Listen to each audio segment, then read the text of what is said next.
guys, this is Dylan. And I'm Lydia. We're here for Broken Pictures. That website is www.broken.picturesno.com. Go there, check out what we're doing, see what we're up to. And pretty soon, we're going to have new merch on there. This is one of our shirts. That's one of our shirts. You'll see those coming up. We should have stickers like this here coming up soon. We've also got magnets. And if you subscribe to our Patreon, support us on Patreon, you also get some of these little items for different levels. And don't mind Ghost, he's probably just going to find his way around. Yep, there he goes. Go lay down, buddy. Go lay down. Yep, here he comes. So, anyways, we're on social media. Check us out on Facebook, Twitter, Instagram, and yeah, don't forget to support us on Patreon. Like, share, and subscribe this video if it interests you and you like it. And don't forget to hit that little bell button to get notifications anytime we upload stuff. Right now we're doing some movie reviews for summertime, so that's pretty cool. It's pretty fun. They're kind of like instant reactions. Like, we'll come out of the movie and we'll get in the car, just set up my phone and boom, record it right there. So it's pretty fun. So let's hit Westworld Season 2, Episode 9. There's only one episode left of this season. Yeah, season finale is next week. Ghost, come on. Come on. Come on, buddy. There you go. Good boy. He's a good boy. Alright, I can see you rolling your eyes behind me. Lay down.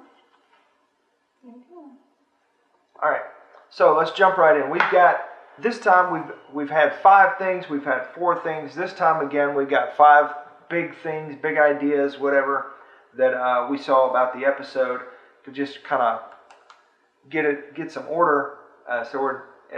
So if you don't know from watching the show already, we're kind of conversational, so we're just starting the conversation.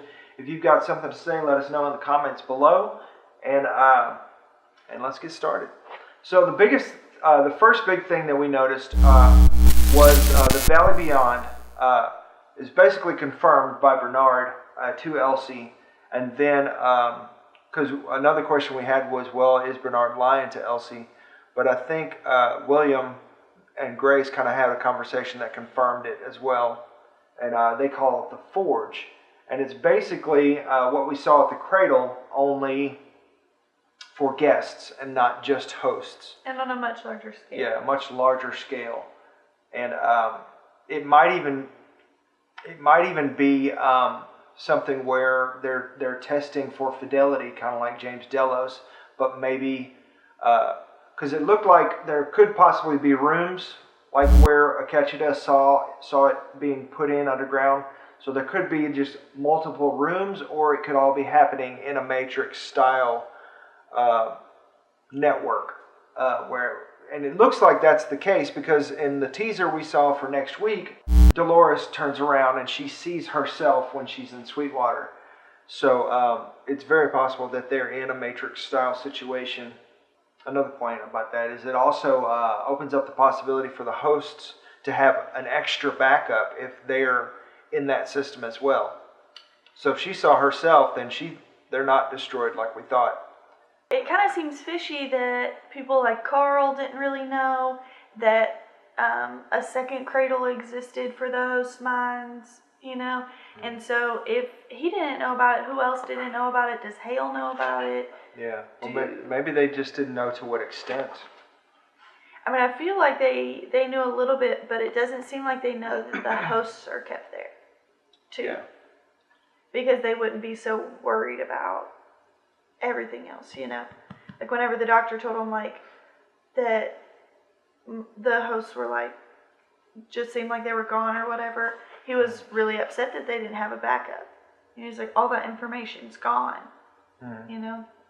So it doesn't seem like he knows that the hosts are kept there, too. Yeah. If they are. Yeah, because, I mean, it would make sense if they're checking for fidelity to have a Westworld base to put the...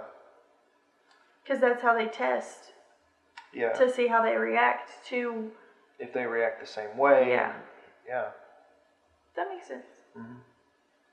All right. So number 2, Charlotte uses Maeve to make Clementine into a weapon, and we've seen a little clip from next week's episode in the upcoming episodes, a few episodes back, of Clementine kind of like posted it almost like a Mad Max type of situation where she's kind of like riding out front of all these dune buggies and stuff, and they kind of like just hauling ahead with her out front.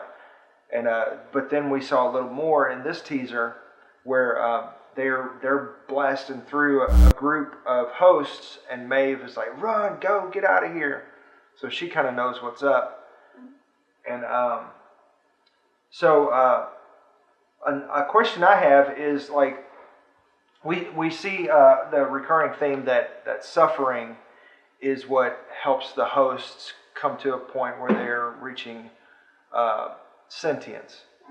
And we see Ford instituting this time and time again on Bernard, even in the scene this episode where he's trying to make him kill Elsie to go through this. I'm not necessarily sure he cares about killing Elsie, but he's pushing Bernard to make a decision because he wants Bernard to be the guy to take care of it.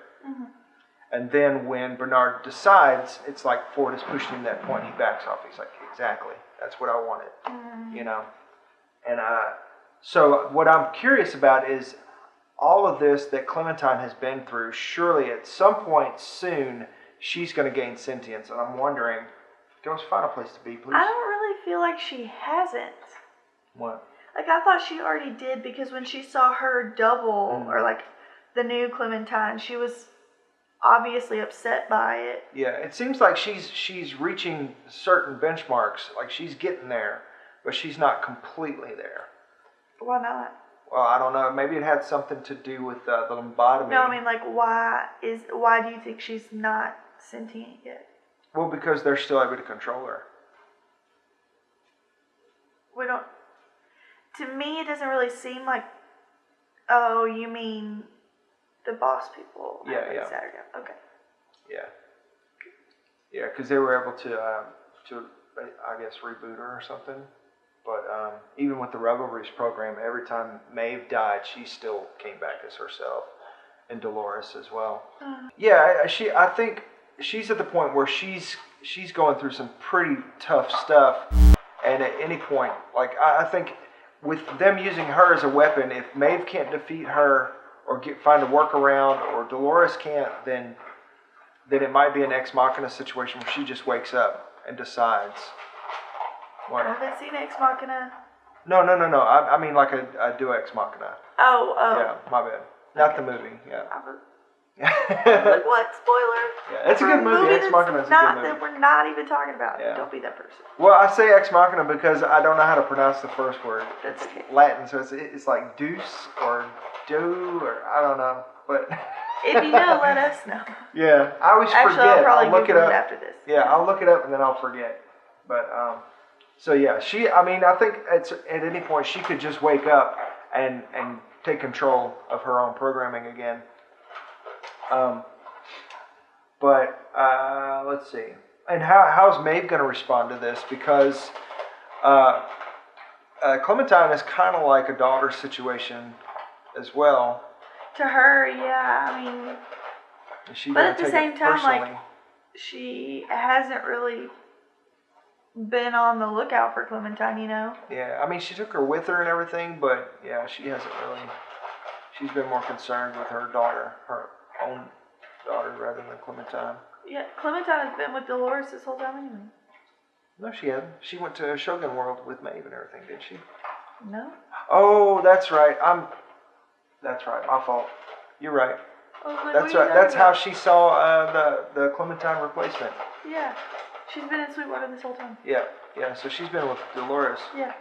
So when Maeve interacts with her, is that going to spawn something in her or cause a reaction? I don't know. I think Maeve's kind of done with all that. You think so? Yeah. I mean, I think, like, she saw how she was replaced as a mother, you know, and that, I don't think that she's going to really worry about it that much. Especially since Maeve hasn't gained sentience already. You mean Maeve has? I mean, Clementine. Yeah, okay. Since Clementine hasn't, like, is not, like, awake, Maeve is going to be like, oh, she's a character, you know? Mm. But if she wakes up in that time, I don't know, it might be different. Yeah. I kind of feel like Delores is, like, holding her back and using her, too, like she did with Teddy. Mm. And that's why she hasn't fully stepped into her fully wokeness. Number 3, Teddy is a goner. He's dead. But is he though? Because we see his body at the bottom of the lake and valley, in the valley thing. Yeah, and we saw his body in the pile of hosts that they fished out. So we know he's dead. At that point, y'all quit. Hey. So so we saw him fished out, and if the forge is another backup, then potentially him and Angela can make a comeback and be reloaded. But at this point, as far as we know, it looks like Teddy's gone, Angela's gone, because their pearls were destroyed. Well, unless he missed. I mean, but it looked like he's a goner. Mm. No, he's a goner. Yeah. We saw his blood pouring out of his head. Well, I mean, that doesn't mean... If the pearl isn't damaged, then they can just put it in another body. Oh, okay. Yeah. I see what you're saying. Yeah. The pearl, the little red or black thing, that's their backup, their brain, basically. Let's see. While he's looking at that, for all of you watchers who are not, like, super deep into this stuff, wasn't it so weird whenever Teddy was talking about how he saw Delores and he wanted to reach out and just make sure she was okay and not cold? He didn't find it weird that 5 other people were in there butt naked? Well, she stood out to him. That's all he could focus on. Because that's his programming. Yeah. But it was still weird. Like, it's just crazy to me that, like, he can remember that, like, they programmed him to not see those things, you know? To not notice those things. Yeah, so like he said, Delores is his cornerstone, and he couldn't break away. So, I mean, when you're thinking about his narratives, like he's got the Delores Sweetwater narrative, and then he's got the narrative where he was part of the cavalry, or not the cavalry, but the Confederates, and dealt with Wyatt and turned on Wyatt, and we know from last season that Delores is Wyatt, and she's pretty much been functioning as Wyatt in this season, where, I mean, she's got her masked men with her, and that come out of nowhere every single time, and like ghosts. So he's trying to resolve this conflict within himself about Delores being the same one he's turned on and the same one that he's in love with, and he basically just takes himself out of the equation where she can't use him anymore, because she's manipulating him as Wyatt with Delores, with knowing that he's in love with her, as well as knowing that, like, she's free to make choices and he's not, because his choices are all based around her. Mm-hmm. You know, he's not free to choose. Mm-hmm. Yeah, and she's completely using that against him, and so I mean, he just removes himself from the equation. And how is this going to affect Delores? Because I mean, basically the two narratives that she had, main narratives that she had, are converging, and she's trying to figure out who she is. But now it seems like this is the first time that she's really been, like, on her own, like alone, because Teddy was always there to try to protect her. He always failed against the Man in Black and stuff, but still. And she went through a lot, but now, how is she going to operate without being able to lean on Teddy? Mm. So, and is this new level of suffering going to teach her something else about herself? Because we see how the Ghost Nation, Akechida, was basically left alone to his own devices, and he developed a level of compassion and decided that all this was not about him, and that he didn't need to lead a revolution. Well, he went through that phase, but at the end he decided that he wanted to free his people, like a Moses type character, where Delores is more of an aggressor, and I mean they even call her the Deathbringer. So I mean all that's coming to a head between those two, but is this level of suffering going to maybe bring her into the same realm as Akechi, that's kind of like finding his lost love, and her death to him changed him? Very possibly. Maybe not. Maybe she goes deeper down the hole. But that'd be something to watch out for. And also, number 4, the man in black killed his daughter. Yeah. Straight up shot her. Yeah. I mean, he lost his mind and started killing folks, and she, tried to warn him. But he thought she was reaching for the gun. Yeah, and he thought that she was a host that Ford had set up to try to get to him. And then he found the profile card that it was left, and everything kind of tied together. But the question, a lot of people online are saying, is Emily really dead? Is she dead, or is she as tough as he is and could get shot up several times and still survive? Yeah, it seems kind of strange that he gets shot like 50 times and is alive and well, even though he's ancient. And then, but he's super tough. Right, yeah, because toughness is on how you take a bullet. And then he's the man in black. He's like the Terminator. And then Emily Grace can't even take one bullet to it looked like her arm.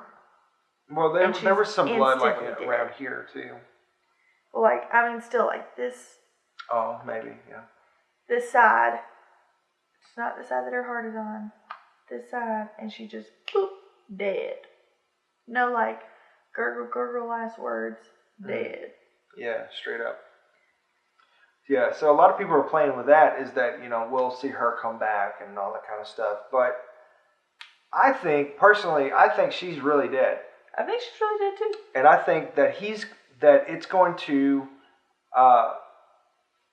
come to a point where he's going to have to make a choice, and he's going to use the Forge to try to bring her back. And I think that that's going to be part of his redemption, is not destroying the Forge, but realizing he needs it, and his daughter is a host, and so this is a whole different area of understanding for him.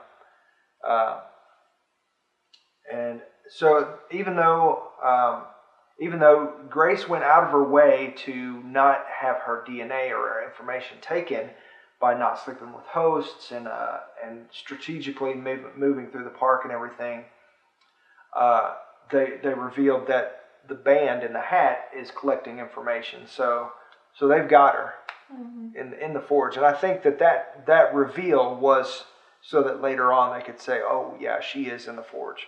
Yeah, I think so too. Otherwise she wouldn't have worn a hat. Yeah. It was kind of unnecessary, Yeah, and the timing of that reveal is just, it's not for nothing. Yeah. So let's see, what else do we got about that? Anything you want to say about it?